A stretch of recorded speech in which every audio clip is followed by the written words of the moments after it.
टाकते ना.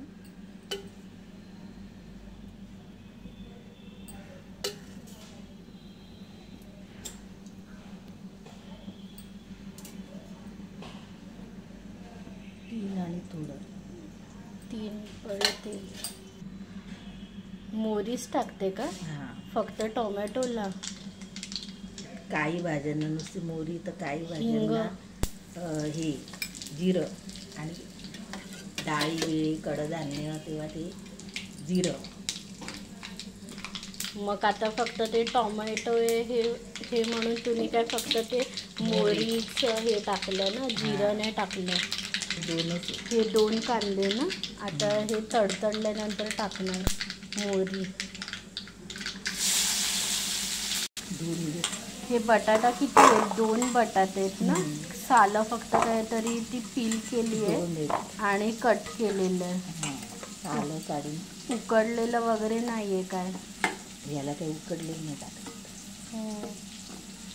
असे ते 4 भाग करून पण मम्मी ते बटाटे टाकतात ना या भाजीला. 4 भाग करून. आता हे काय, हे कांदा हे मऊ करायचं आहे का? हे टोमॅटो काय 3 आहेत ना.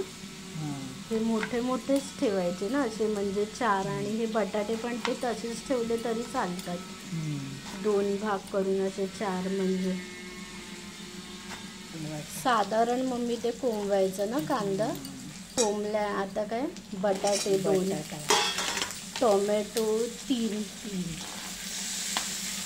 हे कसलं आहे वाटण? कांदा खोबऱ्याचं वाटण आहे. मीठ, लाल तिखट किती?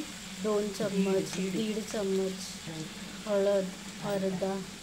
गरम मसाला 1 छोटा चम्मच. साखर. टॅमॅटो असल्यावर साखर टाकायची 3 चम्मच ना, 2.5. मिक्स करायचं ना आधी आणि मग ते पाणी टाकायचं. मग वाफेला ठेवायची ना भाजी. शिजायला ठेवायची. वाफेला कसलं पाणी टाकते का आता? म्हणजे ते सुक्या भाज्या काय ह्या भाज्या वाफेवर आणि हे शिजाच्या भाज्या, म्हणजे पाणी टाकून ते शिजवतो आपण. हाय गॅस करून ना. झाकण द्यायचं.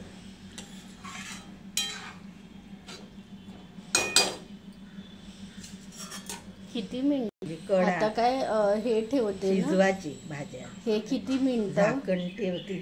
झाकण किती मिनिटं? 7-8 मिनिटं. म्हणजे 10 मिनिटं पकड वाफ. कड आली की झालं ना. झाली ना ही भाजी. घालू ते. नंतर काय ते सुकूनच जाते ती भाजी. थोडंसंच काय ते उरतं रस.